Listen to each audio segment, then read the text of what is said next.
ওমা, হুম, আজকে দুপুরে কি রান্না করেছো গো রবিবারে? আজকে কি কি রান্না করলাম হুম। চল দেখিয়ে দিই তাহলে।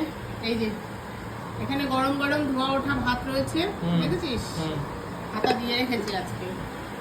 আর করেছি, দাঁড়া লাস্টে দেখাচ্ছি, এখানে করেছি তোর, এটা হচ্ছে এটা তোর কি গো? বাঁধাকপি দিয়ে মাছের মাথা দিয়ে করেছি, বাহ। কাতলা মাছের মাথা দিয়ে করেছি। আর এখানে করেছি হচ্ছে তোর এই যে মটর ডাল করেছি, পেঁপে দিয়ে টমেটো দিয়ে মটর ডাল করেছি, দারুণ। সুন্দর হয়েছে। আর করেছি হচ্ছে তোর, এখানে রয়েছে তোর পেঁপে দিয়ে ছোলা দিয়ে গাজর দিয়ে একটা সবজি, নিরামিষ সবজি করেছি, বাহ। ঠিক আছে।